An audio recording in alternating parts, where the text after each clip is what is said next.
பிறந்துட்டோம், சாவறதுக்குள்ள இதே ஒண்ணு சிறப்பா சாதிக்கணும், நம்ம நிம்மதியோடு நம்ம இருக்கணும். முப்பு ஆராய்ச்சி மருத்துவ மாணவர்கள் அனைவருக்கும் வணக்கம். இன்றைய பாடத்தில் கந்த சஷ்டி கவசத்தில் கூறப்படும் சஷ்டி எனும் உப்பை பற்றி பார்ப்போம். இக்கலையை நமக்கு அளித்த நமது குரு திரு சலபதி ஐயா அவர்களையும் அவரது வழிகாட்டியான திரு SP கந்தசாமி ஐயா அவர்களையும் வணங்கிவிட்டு பாடத்திற்குள் செல்வோம்.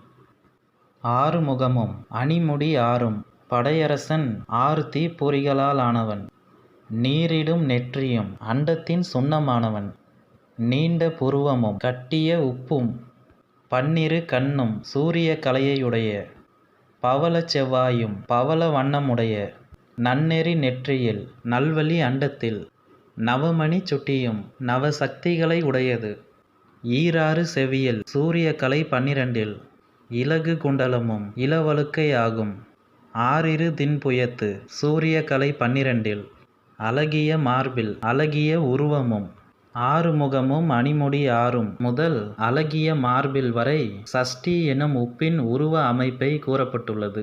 இந்த உப்பை கட்டுவதை பற்றி இனி பார்ப்போம்.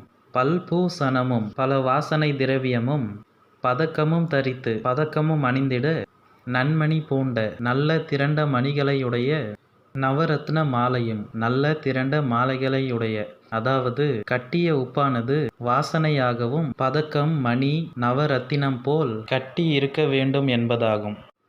முப்புரி நூலும் முக்கலை வாசியும் முத்தணி மார்பும் கட்டுண்ட பரமும், செப்புடை அழகுடைய வட்ட வடிவ திருவயிருந்தியும் சுழிமுனை நாடியும், துவண்ட மருங்கில் இளகிய நீரில் சுடரொளி பட்டும் ரவிகதிர் பட்டு, நவரத்தினம் பதித்த நவ வண்ணமுள்ள நற்சீராவும் நல்ல ஓடையாகும், இரு தொடை அழகும் இடகலை பிங்களை, இணை முழந்தாளும் சுழிமுனையில் முப்புரி நூலும் முதல் இணை முழந்தாளும் வரை முன்பு வடித்த சுத்த ஜலத்தை பற்றியும், அதில் முக்கலை வாசியான இடகலை பிங்களை சுழிமுனை இவைகள் இருப்பதாக கூறப்படுகிறது.